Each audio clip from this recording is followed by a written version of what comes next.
हमारी पाचन ग्रंथियाँ चल रही थी, जिसमें हमने कल लार ग्रंथि के बारे में पढ़ा था। आज हम पढ़ेंगे हमारी दूसरी ग्रंथि है अग्नाशय ग्रंथि। पाचक ग्रंथि में दूसरा भाग कौन सा है? अग्नाशय ग्रंथि। तो देखो इसको, अग्नाशय ग्रंथि क्या होती है?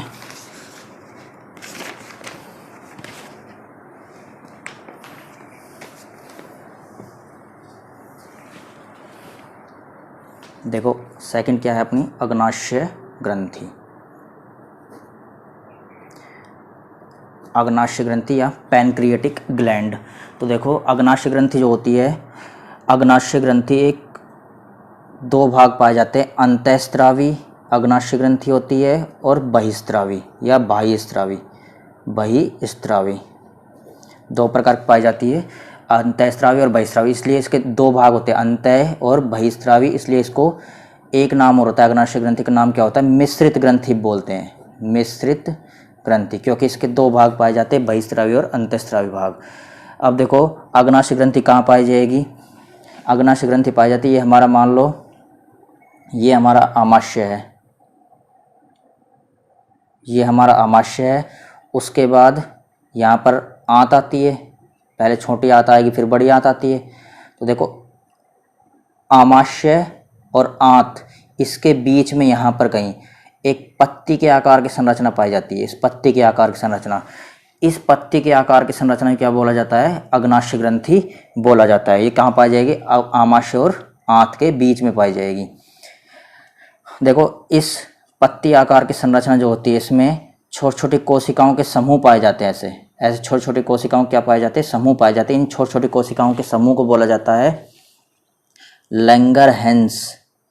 लैंगरहैंस, लैंगरहैंस के द्वीप समूह या लैंगरहैंस की द्वीपिकाएं। क्या बोलेंगे इसको? लैंगरहैंस के द्वीप समूह या लैंगरहैंस के द्वीपिकाएं। इसको ध्यान रखना। लैंगरहैंस के द्वीप समूह क्या होते हैं कि अग्नाशय ग्रंथि जो होती है उसमें छोटी छोटी कोशिकाओं के समूह पाए जाते हैं, जिसको लैंगरहैंस के द्वीप समूह कहते हैं। अब देखो अग्नाशय ग्रंथि जो होती है वो दो प्रकार की होती है, दो प्रकार की कोशिकाएं पाई जाती है इसमें। एक तो अल्फा कोशिकाएं पाई जाती है, अल्फा सेल्स, और दूसरी पाई जाती है बीटा कोशिकाएं। कौन कौन सी कोशिकाएं होगी? अल्फा कोशिकाएं और बीटा कोशिकाएं पाई जाती है अग्नाशय ग्रंथि में। तो देखो अल्फा कोशिकाओं और बीटा कोशिकाओं का काम क्या होता है? अल्फा कोशिकाएं और बीटा कोशिकाएं काम क्या करती है? देखो ग्लूकोज को ग्लाइकोजन में चेंज करना है। हमारे शरीर में जो ग्लूकोज होता है, जो वो ग्लाइकोजन के रूप में संचित होता है। तो देखो ग्लूकोज को ग्लाइकोजन में चेंज करना है, इसमें तो एक हार्मोन काम आता है जिसको बोलते हैं इंसुलिन। और ग्लाइकोजन को ग्लूकोज में चेंज करना, देखो ये एरो इधर लगाया, मतलब इससे ये चेंज होगा तो इंसुलिन। ये एरो इधर की साइड लगाया तो इससे ये चेंज होगा, तो इसको बोलते हैं, इस हार्मोन का नाम इंसुलिन है। इस हार्मोन का क्या नाम होता है? इस हार्मोन का नाम होता है ग्लूकेगोन। ग्लूकेगोन क्या होगा? ग्लूकेगोन। अब देखो अल्फा कोशिका और बीटा कोशिकाएं बताइए। तो देखो ग्लाइकोजन को अगर ग्लूकोज में, ध्यान रखना, ग्लाइकोजन को ग्लूकोज में चेंज होगा, वो ग्लूकेगोन हार्मोन है। और ग्लूकेगोन हार्मोन जो होता है वो अल्फा कोशिकाओं द्वारा स्त्रावित होता है, अल्फा सेल्स द्वारा स्त्रावित होता है। ऐसे ही जो ग्लूकोज को ग्लाइकोजन में चेंज करता है इंसुलिन, ये स्त्रावित होता है बीटा कोशिकाओं द्वारा। किससे? बीटा सेल्स से या बीटा कोशिकाओं से स्त्रावित होता है। ध्यान रखना, ग्लूकोज को ग्लाइकोजन में चेंज करना है, इस प्रक्रिया का नाम होता है, ध्यान रखना चाहो तो रख लेना, ग्लाइकोजेनेसिस। ग्लाइकोजेनेसिस। और ग्लाइकोजन को ग्लूकोज में चेंज करने वाले क्या नाम होता है? इसको बोला जाता है, ये ठीक कर लेना नाम, ग्लाइकोजिनोलाइसिस बोलते हैं इसको। ग्लाइकोजिनोलाइसिस, इस नाम को सही कर लेना तुम नोटबुक में, ग्लाइकोजिनोलाइसिस। तो दोबारा से देख लो, ग्लूकोज को ग्लाइकोजन में चेंज करते इंसुलिन से, इंसुलिन हार्मोन बीटा कोशिकाओं से स्रावित होता है, इस प्रक्रिया का नाम होता है ग्लाइकोजेनेसिस। ग्लाइकोजन को ग्लूकोज में चेंज करने वाले हार्मोन का नाम है ग्लूकेगोन, अल्फा कोशिकाओं द्वारा स्रावित होगा, इस प्रक्रिया का नाम है ग्लाइकोजिनोलाइसिस। अब देखो ये दोनों हार्मोन जो होते हैं, इंसुलिन और ग्लूकेगोन हार्मोन, क्या करते हैं? दोनों शरीर में इंसुलिन, दोनों शरीर में क्या करेंगे, इंसुलिन की कमी। पहले तो ये दोनों हार्मोन शरीर में ग्लूकोज की मात्रा को नियंत्रित करते हैं। अगर इंसुलिन की कमी हो जाएगी शरीर में, अगर इंसुलिन की कमी हो जाएगी, तुमने पढ़ भी रखा होगा, एक मधुमेह रोग जिसको क्या बोला जाता है, डायबिटीज या शुगर जिसको बोलते हैं, क्या होता है, शुगर। शुगर रोग जो होता है वो डायबिटीज या मधुमेह रोग होता है। तो अगर हमारे शरीर में इंसुलिन की कमी होगी, किसकी कमी से होता है ये रोग, इंसुलिन की कमी से। अगर हमारे शरीर में इंसुलिन की कमी हो जाएगी तो कौन सा रोग हो जाता है, मधुमेह, डायबिटीज या शुगर रोग हो जाता है। जैसे आंत्र ग्रंथि के द्वारा आंत्र रस स्त्रावित होता था, ऐसे ही अग्नाशय ग्रंथि के द्वारा कौन सा रस स्त्रावित होगा, अग्नाशयी रस, पैनक्रियाटिक जूस स्त्रावित होगा अग्नाशय कोशिकाओं के द्वारा। दोबारा से देख लो पूरा। देखो अग्नाशय ग्रंथि जो होती है वो अंतरस्रावी बहिस्रावी होती है, मिश्र ग्रंथि बोलते हैं इसको। ये कहाँ पाई जाती है, आंत्र और छोटी आंत्र और आमाशय के बीच में पत्तीनुमा संरचना होती है। इसमें छोटे छोटे कोशिकाओं के समूह पाए जाते हैं जिनको लैंगरेंस की द्वीप समूह या लैंगरेंस की द्वीपिकाएं बोलते हैं। इसमें दो प्रकार की कोशिकाएं पाई जाती है, अल्फा कोशिकाएं और बीटा कोशिकाएं। देखो ग्लूकोज को ग्लाइकोजन में चेंज करने वाले इंसुलिन हार्मोन, ये बीटा कोशिकाओं द्वारा स्त्रावित होता है। ग्लाइकोजन को ग्लूकोज में ग्लूकागोन हार्मोन चेंज करता है, ये अल्फा कोशिकाओं द्वारा स्त्रावित होता है। इसको क्या बोलते हैं, ग्लाइकोजेनेसिस, और इस प्रकार क्या बोलते हैं, ग्लाइकोजिनोलाइसिस। मतलब ग्लूकोज से ग्लाइकोजन में चेंज ग्लाइकोजेनेसिस, ग्लाइकोजन से ग्लूकोज में चेंज ग्लाइकोजिनोलाइसिस। अगर इंसुलिन की कमी हो जाए कौन सा रोग हो जाता है, मधुमेह, डायबिटीज रोग हो जाता है। मतलब ग्लूकोज की मात्रा को नियंत्रित करते हैं हार्मोन जो होते हैं इंसुलिन और ग्लूकागोन। और अग्नाशयी ग्रंथि के द्वारा कौन सा रस स्त्रावित होगा, अग्नाशयी रस स्त्रावित होता है। तो देखो इसको पढ़ते हैं अब।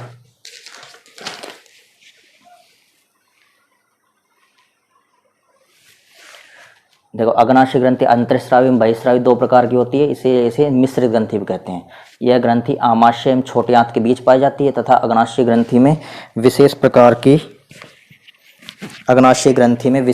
के छोटे छोटे कोशिकाओं का समूह पाया जाता है जिसे लैंगरेंस के द्वीप समूह कहते हैं। इसमें दो प्रकार की कोशिकाएं पाई जाती है, अल्फा कोशिका और बीटा कोशिकाएं।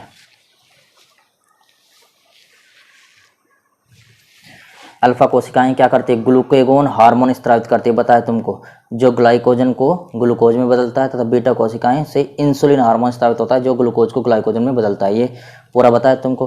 ग्लूकोज से ग्लाइकोजन बनेगा, बीटा कोशिकाएं आएगी यहाँ, इंसुलिन हार्मोन बीटा कोशिकाओं द्वारा स्त्रावित होता है, प्रक्रिया का नाम ग्लाइकोजेनेसिस। और ग्लाइकोजन को ग्लूकोज में ग्लूकागोन हार्मोन है, ये अल्फा कोशिकाओं स्त्रावित होगा, प्रक्रिया का नाम ग्लाइकोजिनोलाइसिस।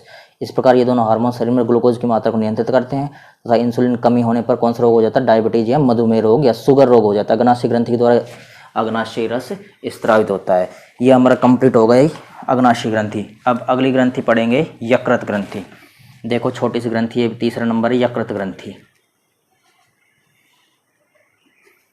यकृत ग्रंथि क्या होती है, सबसे पहले तो यह ध्यान रखना, मैंने बताया तुम, यकृत ग्रंथि होती है शरीर की सबसे बड़ी ग्रंथि होती है, इसको ध्यान रखना, अंडरलाइन कर लेना। यकृत ग्रंथि जो होती है, यकृत जो होता है, यकृत में किसका निर्माण होता है, यकृत में पित्तरस का निर्माण होता है। किसका निर्माण, पित्तरस का निर्माण होता है। ये पित्तरस जो होता है ये पित्त नलिकाओं के द्वारा, पित्त नलिकाओं के द्वारा पहुंचता है पित्ताशय में, गोल ब्लैडर बोला जाता है इसको इंग्लिश में, पित्ताशय। किस में पहुंचता है, पित्ताशय में पहुंचता है। और पित्ताशय से पित्तरस जो होगा, पित्ताशय में पहुंच गए पित्तरस, तो पित्ताशय से पित्तरस किस में मिल जाएगा, ये पित्तरस जो होता है वो मिल जाता है भोजन में, और भोजन के पाचन में सहायक होता है। भोजन में मिल जाएगा और भोजन के पाचन में सहायक होता है। दोबारा से देख लो इसको। सबसे बड़ी ग्रंथि होती है, पहला पॉइंट। दूसरा पॉइंट क्या आएगा इसमें, दूसरा पॉइंट ये है कि यकृत के द्वारा पित्तरस स्त्रावित होता है, ये पित्त नलिकाओं में जाएगा, फिर पित्ताशय में जाएगा, और फिर ये पित्तरस जो होगा भोजन मिल जाएगा और भोजन के पाचन में सहायता करता है। मतलब वसा को किस में तोड़ता है, ये जो पित्तरस होगा ये वसा को किस में चेंज कर देगा, वसीय अम्ल में चेंज कर देगा, फैटी एसिड्स वसीय अम्ल में चेंज कर देता है। अब देखो यकृत जो होता है उसका निर्माण छोटे छोटे षटकोणीय कोशिकाएं से, षटकोणीय कोशिकाओं के द्वारा इनका निर्माण होता है। छोटी छोटी षटकोणीय कोशिकाएं पाई जाती है जिनके द्वारा इनका निर्माण होता है। इन कोशिकाओं को क्या बोला जाता है, और लगभग 1 लाख तक इन कोशिकाओं की संख्या कितनी होती है? 1 लाख तक। और इन कोशिकाओं को बोला जाता है यकृत पालियां। यकृत पालियां। यकृत क्या बोलते हैं? लीवर। जो लीवर होता है उसी को यकृत बोला जाता है, यकृत पालिया बोलेंगे। और यकृत होती है ये, यकृत पालिया जो होती है ये यकृत की संरचनात्मक और क्रियात्मक इकाई होती है। स्ट्रक्चरल एंड फंक्शनल यूनिट, संरचनात्मक एवं क्रियात्मक इकाई होती है यकृत की, यकृत पालियां। दोबारा से देख लो पूरे को एक बार। यकृत ग्रंथि, जिसको यकृत क्या बोलते हैं? लीवर, सबसे बड़ी ग्रंथि है। यकृत के द्वारा पित्तरस स्रावित होता है, पित्त नलिकाओं में जाता है पित्तरस, पित्ताशय में जाता है, और पित्तरस भोजन के पाचन में सहायक होता है, मतलब वसा को वसी अम्ल में चेंज कर देता है। जो यकृत ग्रंथि वो छोटी छोटी षटकोणीय कोशिकाओं से मिलकर बनी होती है। षटकोण बन रहा है, 1 2 3 4 5 6, छह क्या बोलते हैं? षटकोण। जब 6 कोणे पाए जाते हैं तो लगभग 1 लाख ये कोशिकाएं होती है।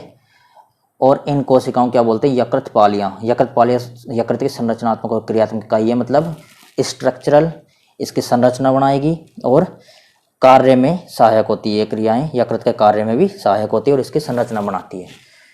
तो देखो इसको,